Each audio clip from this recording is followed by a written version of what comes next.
you everyone for joining. Thank you for joining us for our third Alumni Panel Webinar. We're so excited to have you all here for the Sustainability Fellow Webinar on Sustainable Business. Today, we're so grateful to have Dr. Fiona Wilson moderating with three excellent panelists. So I will let her take it away. Wonderful. Thanks so much, Alexis. And you can probably stop that screen share now. Well, it's wonderful to see you all. Some of you I know really well from other programs here at UNH, and it's lovely to see you. Those of you that are new, I'm sorry I have not had a chance to really spend much time with you as summer fellows this year. I'm sure, as Alexis and others have told you, I was out on medical leave for a couple of weeks following some surgery, all good, and then was out on vacation for a couple of weeks. So I haven't had the normal time with this group of fellows that I normally do. So I'm looking forward to seeing you all next week for our wonderful in-person day at Alnova in Kensington, New Hampshire. And just really happy to spend some time with you today talking about the role that the business sector, the for-profit business sector, can really play in advancing a more sustainable and equitable future. And I'm really happy to be joined by three amazing alumni from UNH who will help me talk about that topic. But before I introduce our three speakers for today, I wanted just to do a little bit of framing because I know that some of you have been business majors in your undergraduate or graduate degrees. Some of you are doing your summer fellowships in the business world, but many of you are not. Many of you maybe come more from a nonprofit or a government background. And I think, you know, it's no secret, right, that when we think about some of the sustainability challenges we face in the world, that business historically has been a huge part of the problem. Right, and I think that criticism is incredibly valid. Many of us probably come to this work in sustainability thinking that corporations are quote unquote evil, that CEOs are greedy, fill in the blank, and that really businesses are contributing to so many of the challenges we face, including the climate crisis, but also issues of racial injustice, inequities of all kinds, and the list could go on. And I don't want to sort of, sugarcoat this and say that business, is not a huge part of these challenges. That would just be disingenuous. But I do hope that we can spend some time today thinking about a couple of things. Number one is just sort of getting some recognition of the massive influence that business has. And I'll talk a little bit more about that in a second. But to also talk about the seismic shift that is happening and that has been happening for the last sort of 5 to 10 years in the way that business sees its role in society. And not all, of course, not all businesses are kind of on that path, but what gives me hope is that so many businesses, big and small and everything in between, are really making this shift, right, to a more sustainable, equitable form of capitalism, and are really taking up the mantle to do what they can to really contribute to a more sustainable future. So I hope that's sort of the arc of what we're going to talk about today. And I hope those of you that have not spent a lot of time in the business world or thinking about the role of business in sustainability will leave with some of the optimism that I have and our panelists have about how business can be a force for good in this work that we're all focused on. So just a few words really about the scale of business, right? Whether we like it or not, whether we look at kind of what businesses have done historically or currently, the fact remains is that businesses are simply the for-profit business world, or the capitalist system, if you like, right? It is simply the most powerful sort of economic force shaping our world today. There's a graph I sometimes use, and it looks at the magnitude of economic activity by sector. And if you just look at that in the United States, non-profit sort of output is about $1 trillion a year, right? Government spending is about $3 trillion a year. Corporate economic output, corporate revenues, are about $20 trillion a year, right? So just the scale at which businesses operate, again, we can have a long conversation about, is that a good thing, is that a bad thing? But it just is the reality, right? Corporations, for-profit enterprises are just operating at a magnitude and scale that completely dwarfs nonprofits and government entities. And so, you know, one of the things that I talk about a lot is that business, for-profit business, you know, it really is an underutilized resource for addressing some of these big sustainability challenges we face today. The question is, how do we harness them, right, to do that? But just a few other statistics here. You know, a company, and again, I'm not holding up Walmart as a great example. They're doing some good things these days, but they're still not one of my favorite companies. But, you know, the fact remains that the annual sales of companies like Walmart, they are greater than the gross domestic product of 85% of the world's countries, right? So I'll say that again, you know, the annual sales of a company like Walmart, and you can also, you know, supplement that for Google or Apple, or, you know, right, their annual revenues are greater than the GDP of over 85% of the world's countries. So in other words, you know, companies today, for-profit companies, are bigger than and more powerful in many ways than countries. And in fact, corporations make up 52 of the world's 100 largest economies. So again, we really want to think about, you know, given that that just is the reality, I think our focus should be on how do we focus on making those businesses partners and allies in a more sustainable future. How do we really align their interests with the interests that we all share in a more sustainable future? So that's really sort of the topic we're going to be talking about today, and we're going to be hearing from 3 panelists who are sort of spending their time, their life, their careers really thinking about those topics, but doing it in a very sort of specific way in the organizations that they work for. So let me introduce everyone. And Alexis, if you can maybe spotlight the panelists for us, that would be great. So I'll introduce first Theresa Conn.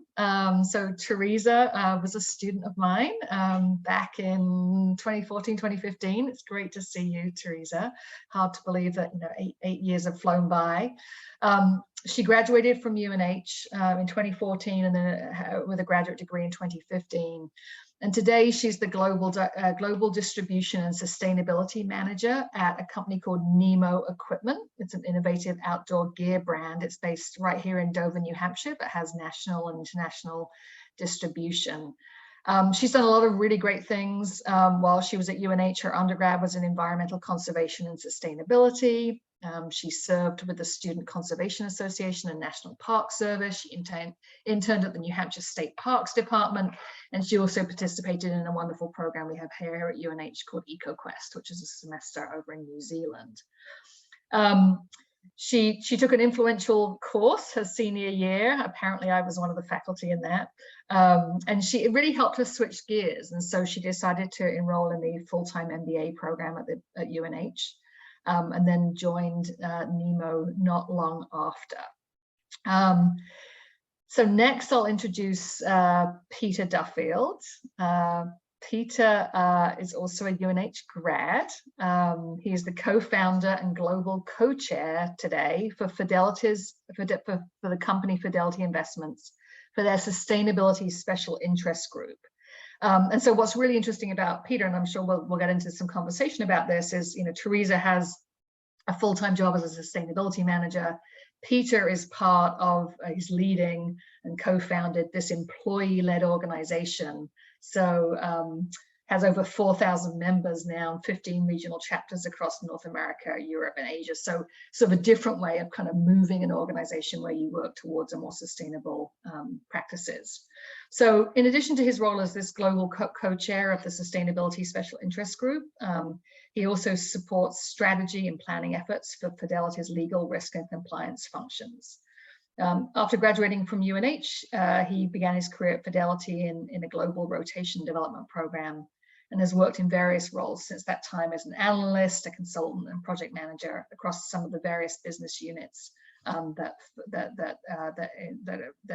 are at Fidelity.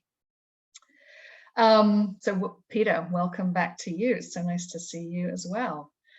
And last but no means least is Mikey. So Mikey is also a UNH alum from a more recent class, graduated just last year in the class of 2021. He received his bachelor's in mechanical engineering and sustainability.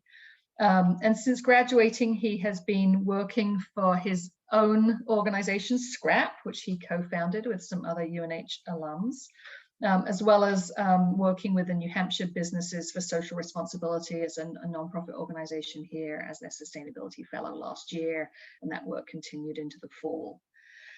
So at SCRAP, and he's going to tell you a lot more about what SCRAP does, he is the Chief Operating Officer and really is one of the people who knows the most in the world, I think, about recycling systems and operational planning and sustainability. So Mikey, welcome back to you too. So I'd love just to kick it off with some questions. We want to have plenty of time for Q&A with this current group of summer fellows, but would love to just start off with some questions for all of you. So if you could just introduce yourself in a little bit more detail and specifically talk about sort of what you do, you know, what your organization does, your business that you work for, what it does, and how your role in that organization really plays out day to day. So Theresa, why don't we start with you? Sure, thanks Fiona, and welcome everyone. Thanks for coming today. Always happy to do some UNH stuff. It's near and dear to my heart, and I'm working right down the street in Dover, New Hampshire at Nemo Equipment.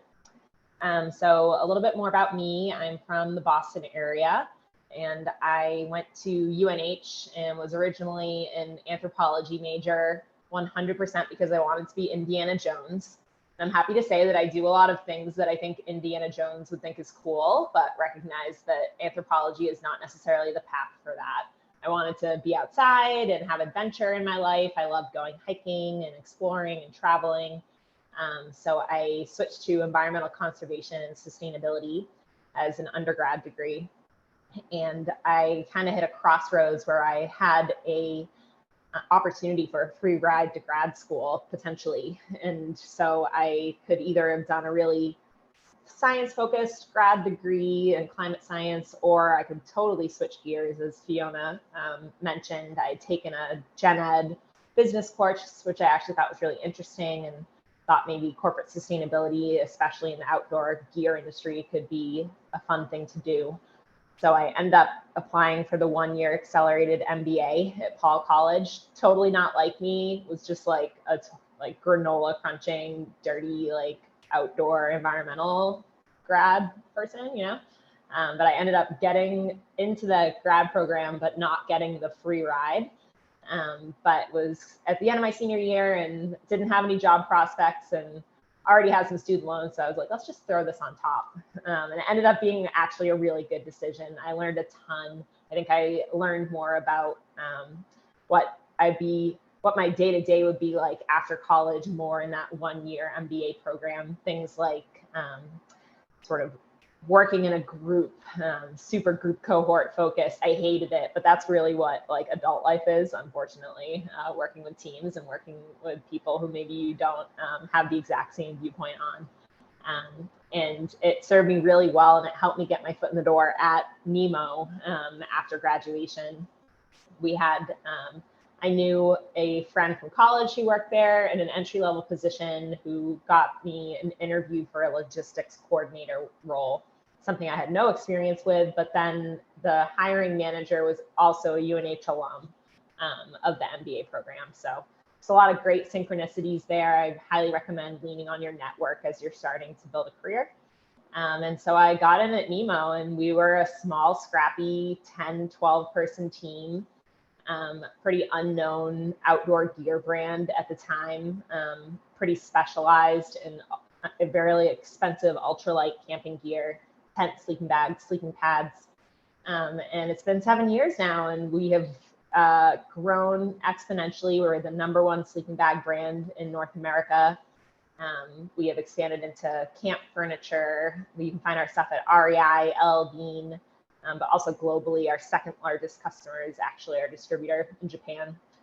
And I was in the operations side of the business for most of my time at Nemo, and was really vocal about wanting to do sustainability work. And luckily had a lot of support from that internally, and recently became the director of sustainability at Nemo, which is super exciting. Get to work on an industry level on projects like circularity, recyclability, public lands advocacy, social justice. It's pretty broad, but it's a really fun gig. Never get bored, and it's awesome working for a still small, about 50-person New Hampshire company. So that is my spiel. That's awesome. Thanks so much, and congratulations on that promotion. It must have happened after you sent us the bio. So that's no, great. I totally copy pasted the bio. Well, congratulations on the promotion. Yeah, maybe we'll circle back to this, but I think one of the things that I've heard, I've spoken with Theresa about this over the years, but she really made this role for herself. She went into Nemo to a very innovative company aligned with your values, but they weren't doing a ton on sustainability when you joined, and you really become an advocate for that. And then you kind of basically created your own job as the director of sustainability, which I think is a really awesome story. Peter, why don't we go to you? So you're working in an organization that's literally tens of thousands of employees around the world, and revenues that completely dwarf those of Nemo. So your story is a little bit different. I'd love to hear a little bit more about your story. Yeah, wonderful. And thanks again, Fiona, for having me here. It sounds like you also are a professor for Theresa. So Fiona was also one of my professors back when I was at UNH, and I think it was our strategy capstone course. And I'll never forget, I think one of the very first, if not the very first lecture, I think you had a slide up there that was like, how do we want to address sustainability? How do we want to think about, business as a force for good? And I think you had a picture of Milton Friedman and John Maynard Keynes, and talking about, how you can use business, for good, and how you can have like interventionist policies that kind of help drive things in a better direction versus just a purely free market system. So that's something that's always stuck with me too, as I've tried to kind of address these things. But yeah, thank you again so much for having me here. And it's nice to see so many other UNH faces. As Fiona mentioned, and as I've said, I attended UNH. I'm super diehard UNH fan. And yeah, happy to share a little bit about my journey. I think similar to Theresa, I actually have a strong interest and background in sustainability, mostly due to, I think, my hobbies and my upbringing. So I'm really into all things outdoors. When I'm not working, you can always find me probably somewhere up in the mountains, either hiking or rock climbing or mountain biking. And so, my interest in the outdoors has always just fostered a greater sense of stewardship for our environment, our planet. And I've actually, when I was an undergrad at UNH, I started off as an environmental science major. But I'm really dating myself here. So back when I was a freshman at UNH, the housing crisis happened and the Great Recession kicked off. And so for me, I had to take some time off from school and really kind of evaluate, what did I wanted to do with myself in the future. And because it was such a tumultuous time for me and the world, and it seemed at the time, I just had a really strong interest as to like what was happening, like how could I learn more about what was happening in the world, and what did this mean for everything else? So once I came back to UNH after taking some time off, just dirtbagging it in a van out west, I switched actually to the dark side and started studying economics and finance because I really wanted to kind of, unpack again, like what was happening in the world. I was super interested in. I really wanted to connect the dots to figure out how I could kind of make a better influence in the world by using the power of business to some extent. And so I guess fast forward a little bit, once I got to my senior year, I was looking at job prospects, and I had an internship at Fidelity, and they were dumb enough to give me a job offer. So I started working there right out of school, and I joined what they had at the time was a rotation program where, you hop a bunch of different businesses for 6-month rotations, and then you get some type of placement afterwards. And that was a great experience because it really exposed me to a whole host of different businesses that we have at Fidelity, up through our parent company. So we have, a lot of people know us for our financial services businesses, but a lot of people don't know is we actually own a whole host of other private equity companies too, and a whole host of industries. And so for me, having that experience just further elucidated the need to kind of use not only our company, but other companies in different industries as a force of good. So after I finished that program, I got put into an assignment back in the United States after doing a little bit of a stint over in India and in Hong Kong. And the next thing for me was, all right, well, how do I use this passion and energy here at Fidelity? Because at the time, we had a small sustainability office, but they were primarily focused on a lot of like our, scope 1, 2, 3 emissions from like a real estate footprint perspective. But I wanted to think a little bit more broad about how, number one, we could use our employee base as a force for good to influence not only like what we're doing internally from a sustainability perspective, but we have 60,000+ employees. So how might we think about using all that energy and passion, enthusiasm, not just at Fidelity, but also the communities that we live and work in? And so me and a small group of associates started self-organizing back, I think this was 2014 or so, by pretty much just taking no for an answer from a lot of folks and just knocking on doors and figuring out how we kind of get some type of like self-organized group of associates together. And so fast forward, I guess, a couple more years, we had really built up a lot of momentum. And I think at this point we had, I want to say around 200 associates across mostly North America at this point in time. So all across the United States, our major regional centers. And then a lot of the leaders, including myself, we applied to get official designation from leadership to be what Fiona introduced as a special interest group. So if you think about a lot of large companies, they have employee resource groups, whether it's for associates, who identify in the LGBTQ+ community, or folks, who maybe have special interest in a number of different areas. We have a women's leadership group, so on and so forth. And so we successfully advocated to get a special interest group for associates who are passionate about sustainability.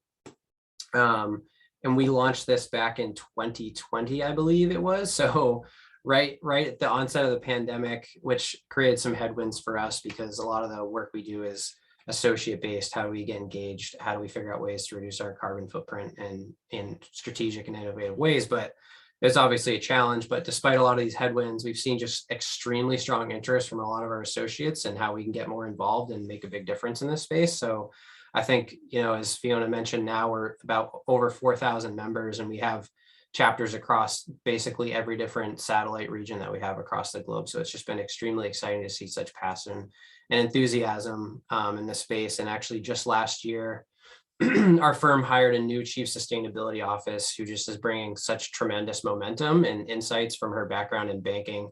And so it's been just a joy to partner with her and helping her establish her strategy for the firm going forward. So I will pause there. I digress, and I'll let you kick it back over to, I think, probably Mikey. Great, thanks so much, Pete. That's what an amazing story. I just love hearing that story. Similar to Theresa's in so many ways that you've just taken a lot of initiative and brought your own values and your own passions, and made it work within a really large organization, which I think is just incredible. So we'll hear a little bit more about that in a minute. So Mikey, why don't we just come to you and just hear a little bit more of that color of your personal story, how you sort of got to where you are today and what you're doing. Sure. So for my background, so like from my childhood, like I grew up right in the Boston area. And then I grew up working in a factory as well. So I did a lot of aerospace, biomedical, military contracts. Like my family's been under a federal contract ever since I was born. So I've very much been used to that. And I used to make missiles and those kinds of things, which is probably the least sustainable thing in the world, depending what perspective you look at it.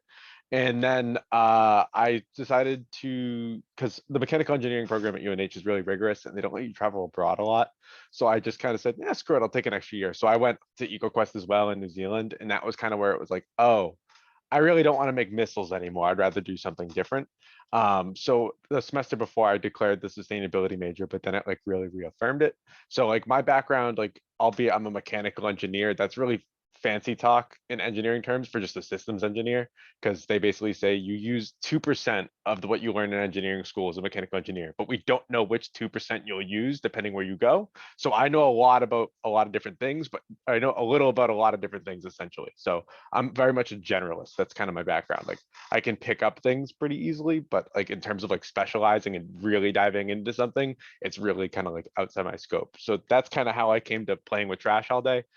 So basically what Scrap does is that we're a data company that also offers like a primary service. So if you scan the barcode on the back of any item with our mobile app, it tells you if it's recyclable or not based on your location. So a lot of times recycling messaging gets really messed up because it's not the same for everybody.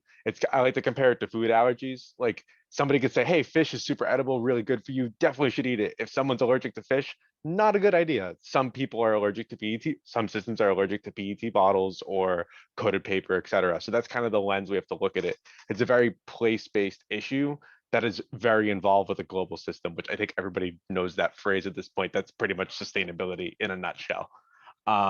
So I guess, yeah, I was also a sustainability fellow for the NHBSR. So I was literally right here a year ago. So my expertise really lies in starting a business in the very early stages, value propositions, systems thinking, how to do things scalable with like very minimal dollars essentially.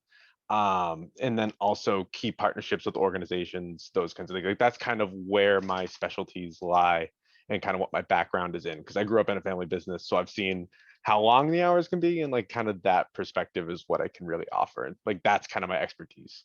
And then on the side, like I have a garden at home. I do regenerative agriculture at home. So I do no-till, minimize fertilizer, etc. So I'm kind of just like an all-around greenie that did engineering school. So I guess that's me in a nutshell in Scrap as well, which I can talk about more later.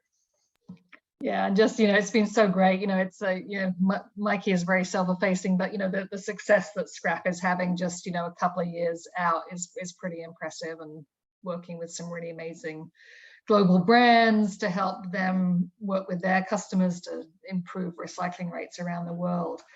So 3 really different perspectives here, right? And so before we sort of turn it over to some questions from the current fellows, I'd love just to hear a little bit more sort of related to my comments in my framing about sort of the role that business can play in addressing sustainability challenges, being a force for good.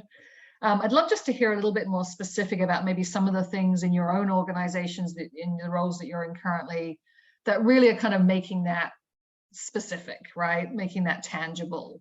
So I'd love to hear, Theresa, about just a couple of the things that NEMO is doing that you're particularly proud of in terms of sustainability efforts.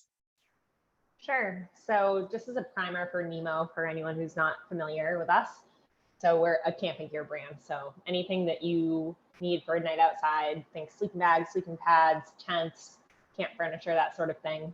We are privately held, which is pretty unique in the outdoor industry. There's actually a lot of conglomeration. So even when you think of super cool and still great brands like North Face, Smartwool, Columbia, Prana, lots and lots of brands are actually part of really big private or have parent companies that offer resources, but also kind of limit what they're able to do on their own. And that's something I didn't understand when I got the job that I've really come to appreciate over the years, is the ability for NEMO to think beyond just the quarterly earnings report, right? We do still have shareholders and investors, but we are family owned. And at the end of the day, we can decide what we think is best for NEMO and for the planet and for our industry. So we are still led by our CEO and founder. His name is Cam Brunsinger. He's also from New Hampshire. Cam thought of NEMO when he was a college student at RISD, and he was camping on Mount Washington, and it was a super hairy night, and his tent was like slapping him in the face all night, and he just felt like there had to be a better way. So he designed a tent with an air beam instead of the tent poles. And the way that air beam worked is it kind of was able to move in the wind and keep the structural integrity of the tent. So every time that NEMO has brought a new category to market. Like our sleeping bags have an innovative spoon shape that are really great for side sleepers. Our first sleeping pad had a foot pump, so you could crack a beer and pump up your pad at the same time. We have really focused on innovation as a company, and our mission is to be a lasting and iconic brand. And that dovetails really well into sustainability, because if we're thinking of lasting, we want to first question if this gear should even exist in the world, right? Like, what is the value proposition, as Mikey said? Why should we bring this into existence? And if we decide that there's a good reason to do that, you know, how do we make that gear last? How can we make it as durable as possible? And the other piece of lasting is also just as a business, you know, we want to be a lasting and iconic brand. And we fully recognize that climate change is our #1 threat against that mission. So Nemo has been interested in sustainability since before I got there. They had designed a tent with recycled fabrics. They had repurposed scrap into some other products, and we had a tent with bamboo tent poles, which was super cool, but also like $5,000. So no one brought it. So in many ways, Nemo is a little bit ahead of the curve. And by the time that I joined, we had some sort of disparate projects that we were working on, but we created an internal team similar to Pete, where we identified what our key priorities were, and we're still in the process of switching from sort of a project-based sort of sustainability body of work to like, what's our strategy, you know? So for Nemo, a lot of that is around climate. So we did our first greenhouse gas footprint in 2020, which was a huge project. We worked with a consultant, took a lot of time, took a lot of money, but we were able to fully understand what our footprint is as a brand and set targets. So our target is to cut our emissions intensity in half by 2030, which means we're going from an average of 40 kilograms per product produced to 20 kilograms per product. And the reality is, and I think this might come up later, of challenges and barriers, but it's pretty known by science that we need to cut all of our greenhouse gas emissions in half by 2030 and to halt and to achieve net zero emissions by 2050 to halt that global temperature rise. And that is becoming an operational reality at Nemo. So, you know, we've set these targets, but we also have put sort of skin in the game through a certification called Climate Neutral Certified. So what that requires of us is to annually measure our greenhouse gas footprint, create a reduction plan, and take financial accountability for any remaining emissions through the purchase of verified carbon credits. So that what that does for Nemo is not only immediately investing in real climate solutions that are happening. Last year, our carbon credits came from renewable energy installation, but also to put a line item on our budget. And it becomes very real very quickly. It is no longer just, you know, a target that's on our website or in a document somewhere. It's like a monthly check that we're cutting. So it's been really exciting to see sort of that galvanizing what can we do that Pete was talking about. That I think, you know, money is just the best way to do that. That's great. Thanks, Theresa. Pete, let's turn to you, and I'd just like to hear a couple of examples of maybe some of the things from a sustainability standpoint that you're most proud of at Fidelity. Yeah, sure. So I'll touch on a little bit, I guess, what we're doing at the corporate level, and then I can talk a little bit to probably more in depth about like what specifically me and my organization are focused on, how we kind of fit in, if that works. So obviously, as a 800-pound gorilla, massive financial services company, we have the potential to make a really large impact. And as you probably all know, the whole sustainable investing or ESG investing, whatever you want to call it these days, I think people are still figuring it out, is extremely a hot topic, both from a demand perspective, particularly as it relates to young investors who really increasingly want to, you know, put their money where their values are and feel like they're making a difference in the world, to a lot of different regulators, both in the United States and abroad. And so it's an item that's really front of mind for our firm, as well as a lot of other financial services companies at the time, or currently right now. And so, like I had mentioned, Fidelity hired a new chief sustainability officer last year. And so essentially right now we're really working on building off of the past achievements and momentum that we've had over the past 10 or so years since we've had like a full-on sustainability office at Fidelity.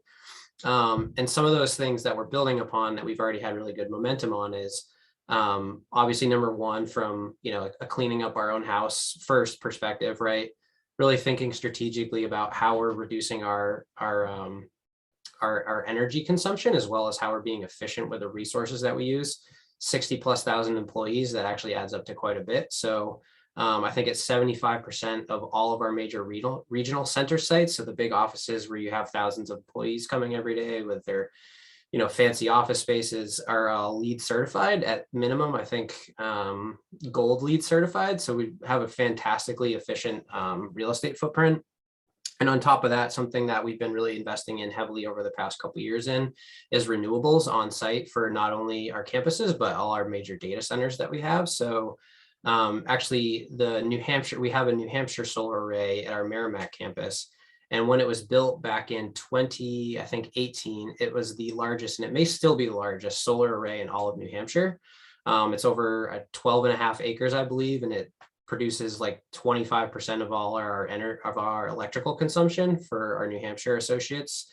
And we've rolled out a whole bunch of other solar arrays now across all our other major campuses. More recently, our Texas office, our Rhode Island office, as well as our North Carolina site just outside of Raleigh. We have a large solar array there. So there's a big focus at the corporate level right now to figure out how we can authentically show up to reduce our reliance on fossil fuels, and how we might kind of come to a little bit more of a renewable energy mix. It's a bit of a challenge. And one thing that we at Fidelity, as well as, you know, our leadership and everyone else, is we try to approach things from a really authentic perspective. So you'd probably see a lot of people at other financial services companies in general, you know, touting their ability to kind of be carbon neutral or negative, but a lot of that comes from carbon offsets. And so I think there's still, the jury's still out a little bit on the additionality of some of that thing there. And, you know, as a private company, we always try to do things the right way and the most authentic as possible. And so because we are private, we're able to invest in things for the longer term. And so there's been a real look at how we can kind of be strategic about how we're reducing our reliance on fossil fuels, at least from our own Scope 1 and Scope 2 emissions perspective. So those are some of the big areas that we've been focusing on the corporate level, as well as, you know, a whole host of other things as it relates to, you know, reducing our waste. So we have this amazing composting system at all our campuses now, where essentially all the food scraps from our cafeteria get composted or either donated to local farms. And actually at a recent initiative that was associate-led idea, we're actually going to be bringing in compost to our campuses, hopefully at some point in the near future, to add carbon offsets to not only our campus, but also help support other people bring in their compost waste and be more strategic about how we're using that to plant our own gardens. Because across, I think we now have 4 or 5 of our campuses, New Hampshire soon, later this summer, we all have our own organic farms on campus too, that we use to produce food for our cafeteria. So New Hampshire is getting one the end of this summer. And a lot of that was associate driven. So my organization has been partnering with our environmental sustainability office for a couple of years on this now, and how we might be able to bring these things to life, because it's been an associate ask and demand in our cafeterias for a while. So all those products that are all the produce that we grow on our farms is sold and served in our cafeterias on campus. So that's just a flavor of some of the stuff that we have going more on the corporate side. And then I guess getting a little bit more into some of the initiatives that myself and our leadership team has been involved with in partnership with our new chief sustainability officer, is thinking ahead to the future of how we want to use a lot of the existing global frameworks and blueprints to kind of help set a strategy for Fidelity going forward on how we can kind of show up again more authentic and make a meaningful impact. So more recently, my organization has partnered with members from the United Nations Environmental Program in their finance initiative, specifically around learning more about the blueprints that they've put out for the banking sector, as well as the insurance sector. And then another organization that's loosely tied to the UN Environmental Program is the United Nations Principles for Responsible Investment. So we've also begun a partnership there because, like I had said before, sustainable investing is a really hot topic right now, and everyone really wants to get involved with it more and they want to learn more about it. And so Fidelity, our asset management segment, they already are a signatory to the UN Principles for Responsible Investing. And essentially what that means is they adhere to a set of principles that they put forward that says we will follow these different principles as we're doing our fundamental analysis as it relates to the companies that we invest in our portfolios. But it's a bit confusing. It can be a little bit of a challenge to figure out, like, what does that mean?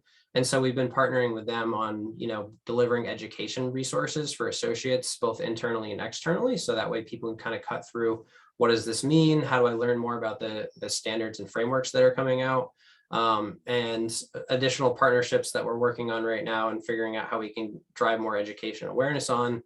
I'm not sure if anyone here has heard, but after the COP last year, it was a big announcement that a whole big of there's an alphabet soup, if you will, of all these different standards and frameworks that exist out there around how they're delivering, material information to investors that, they can use to make investment decisions on.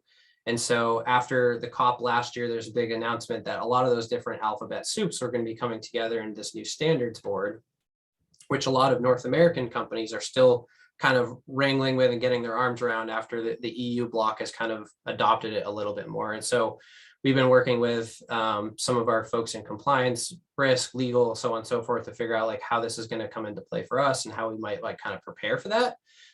So that's kind of that world that kind of sits between my day job and working in strategy and planning for that space, but also in my kind of side hustle, if you will, on this sustainability space. So those are some of the big areas that we've been working on. I could probably talk ad nauseum some of the other things. I guess just really quickly, we put on a Sustainnovation challenge every year. And so we just wrap that up, and it's an opportunity for passionate associates at Fidelity to essentially pitch their ideas to executive leadership on things that we can do, whether it be a new product idea, whether it be new service for our campuses or for our clients or what.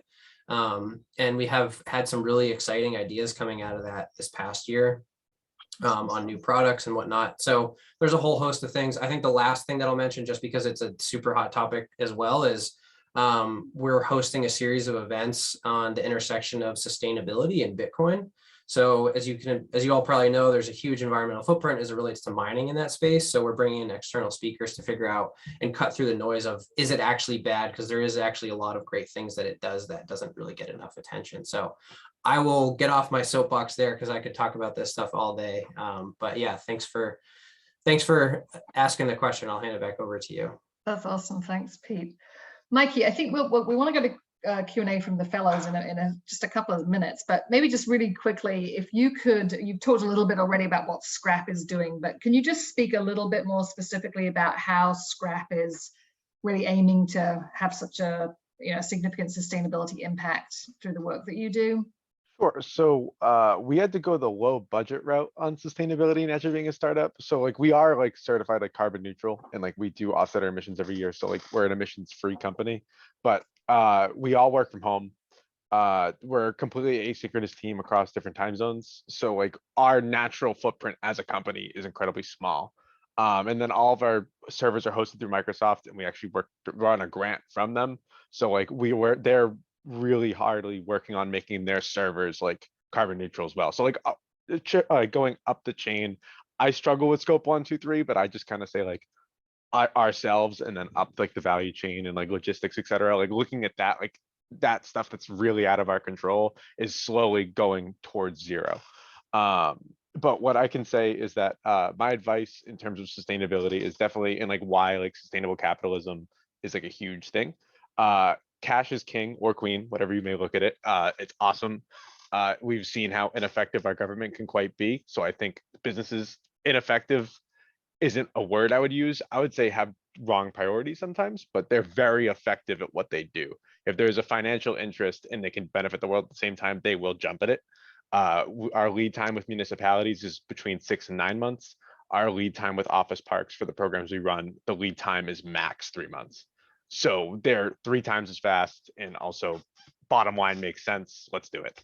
But as far as sustainable strategy, So as a company, we wanted to really embed our sustainability into what we do. So we don't really have like a sustainability program, just like fundamentally scrap is free to use because recycling is a human right.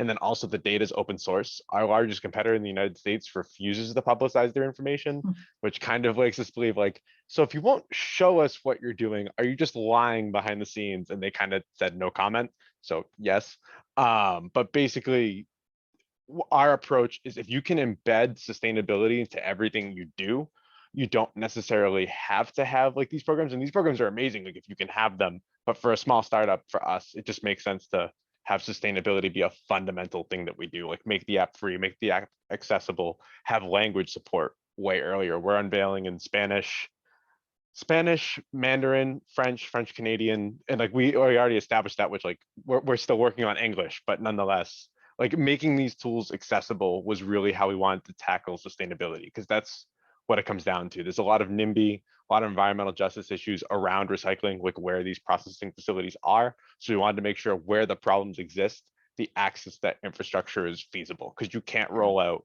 a $50,000 program in smaller communities and poor and disenfranchised communities. Exactly.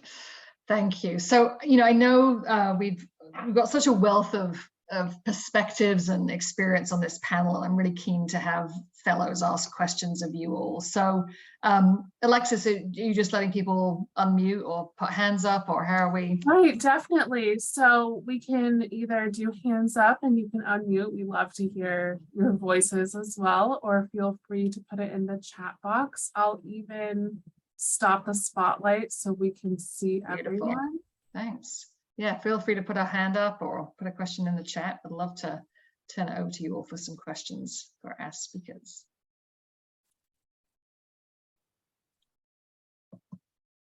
To help me, Alexis, if you see anyone with a hand up. Right.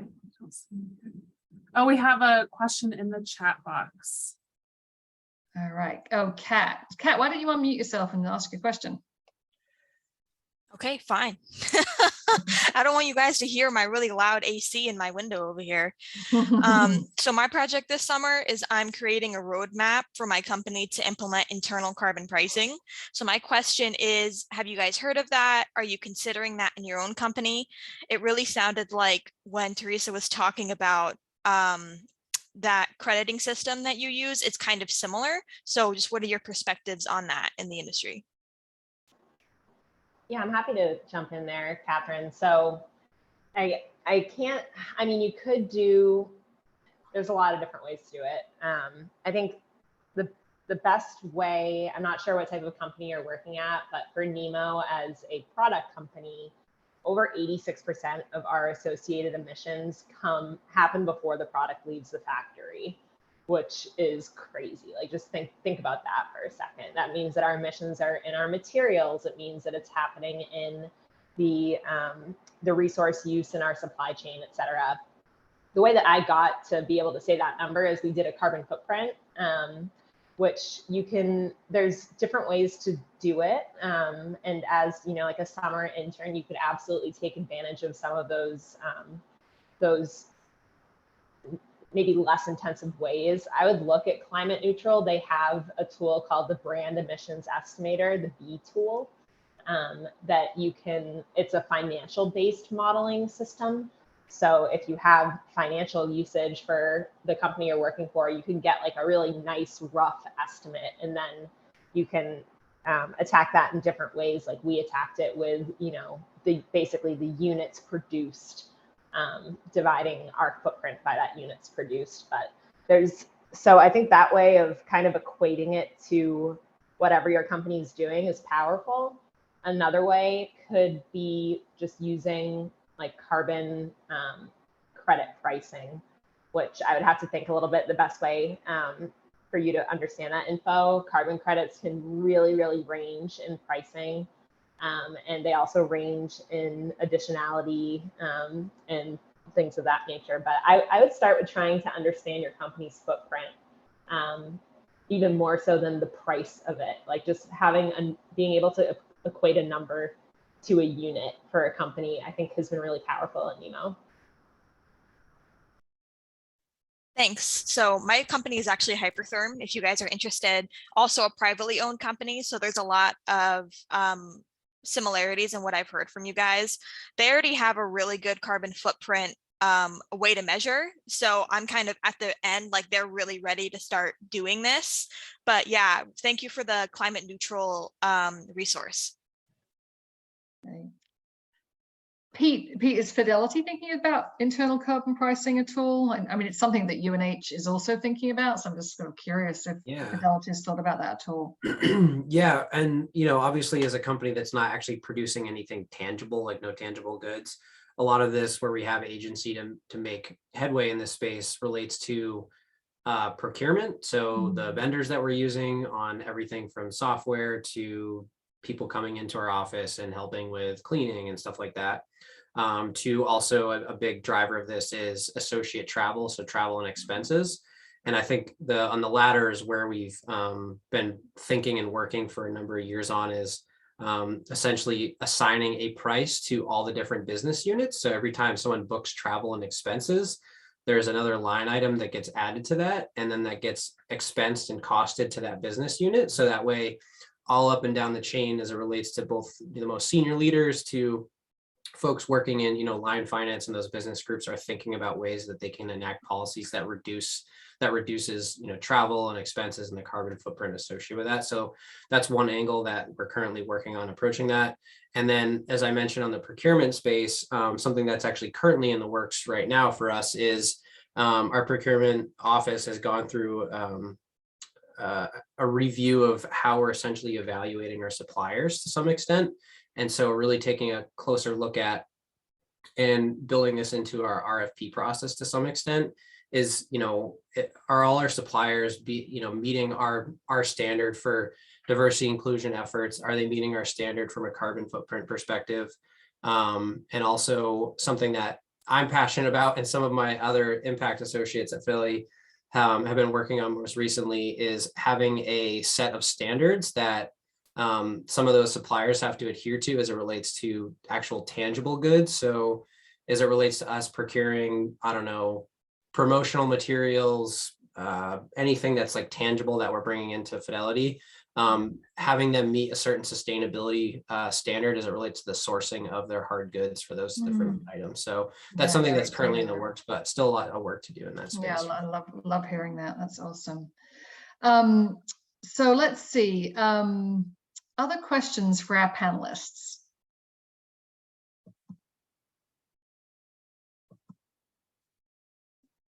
Well, maybe while you're thinking, I'd love to throw one out there. So, I talked at the beginning about sort of the potential, right, for business to be a force for good, but really it's really about the sort of political will to do that, right?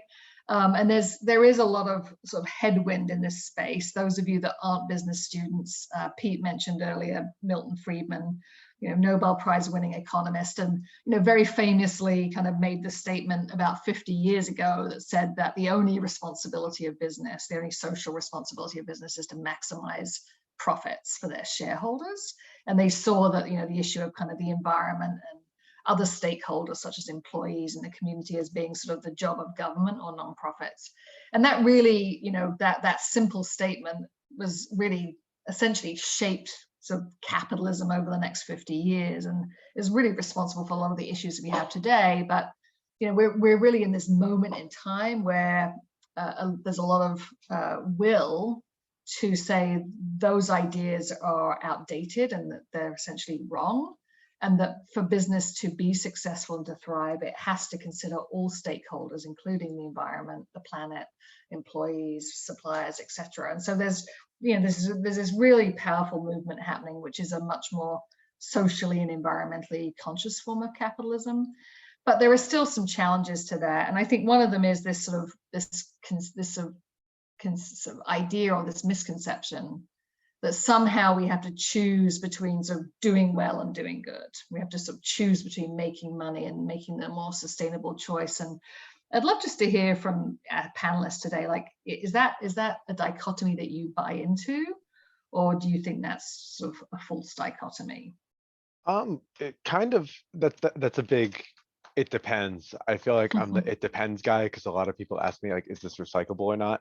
And I say, well, it depends where you are. But this is also a great example of it depends. So a lot of times you have to make, it depends on like the scope that you're looking at. So say for example, somebody sells eggs and they use a PET carton. We look at that plastic carton and go, plastic's bad, plastic doesn't get recycled, etc. But the actual environmental footprint of the egg cracking and losing the product is higher than any packaging could be. So like with questions like that, where like, is it a trade-off? Like I'm sure in the micro, like you might like have a higher emissions from your packaging by using plastic versus another material. But in reality, like as you expand the scope out, like it's really not a zero-sum gain anymore. Like there's no such thing as an externality anymore. Like sure, you can externalize it if you want, but we found it will bite us in the end anyway. Like we thought, oh, carbon emissions went somewhere. Yeah, in the air, and now we have to deal with them. So I think there's no real trade-off anymore. Like obviously there's like those short-term trade-offs where it's like I have to give a little bit here to get more there. But in like the grand scope of a business, if you're doing right by your stakeholders and your shareholders, and you're doing your fiduciary duty to investors, etc., along with the people who have faith in you, whether it's financially or not, you're gonna be in a good place. Like if you neglect environmental sustainability, which includes like that social sustainability piece in terms of like the triple bottom line and the 3 pillars, it's gonna bite you. You'll have employees leave because there's not a good culture, etc. So like just there's no like just in short, there's no zero-sum gain anymore. That Right. old ideology of great profit for shareholders, that's it. Like we've seen companies like that fall in the past from 08 on. Like that status quo isn't enough anymore. Yeah, well said. Pete, what's your perspective at Fidelity on that topic? Yeah, it's a big question, and I can probably address it more from my own perspective rather than I can speak for other folks in my firm. But I think, you know, as an investment company, really, and thinking about it from that perspective, increasingly more and more as academic studies have shown that there is not a trade-off between investing responsibly that aligns with your values and returns.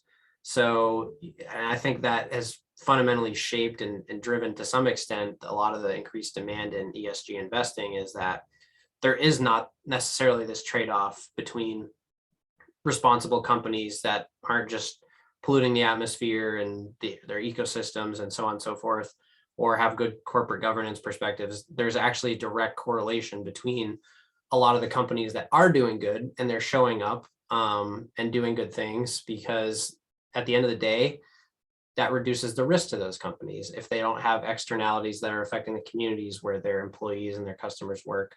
And I think what's also happened, which I think Fiona was talking a little bit about, right, as a lot of the customers and demographics for just about every industry have changed so much recently, the social license to operate for a lot of these companies has shifted so much.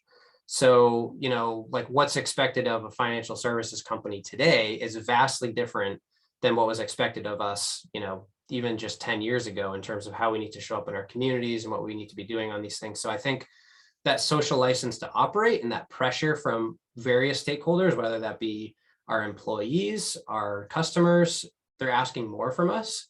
And I think that this is an extremely powerful lever, because there's one thing I know, leaders in for-profit businesses, they really care about where their customers are and what their interests are. And if this is something that they're asking for, they have to deliver on it. So I'm hopeful in that perspective, but I think it depends to some extent as well, of Mikey's point. Yeah, it's a great point, right? That, you know, I think this is something that everyone can take away from this conversation, which is the power of you as an individual employee, right? Even if you're, you know, some of you may go and work for Patagonia, right? Patagonia is, you know, world leading in what they do. Nemo is, you know, doing some really amazing things in sustainability. Companies like Timberland, right? They're Stonyfield, they're some of the world leaders in sustainability practices. But even if you go into a company, right, that isn't doing that, you have power to organize, right? As you know, as Pete's story really brings to life for us. You know, Amazon, for example, you know, a lot of the things that Amazon is now finally doing from a sustainability standpoint was really driven by Amazon Employees for Environmental Justice, right? You know, they really pushed Amazon leadership to do those things. So there is a huge power in employees organizing and working with leadership. I think we're just about out of time, sadly. Wish we could have a lot longer with all of you, but thank you so much, Theresa and Pete and Mikey, for spending some time with us, and congrats on all the great stuff you're doing. And you really are kind of the emblems for business can be a force for good, right? And we need many more businesses and many more individuals like you in the world. And so we're just grateful and proud of all that you're doing. Alexis, I'll hand it back to you.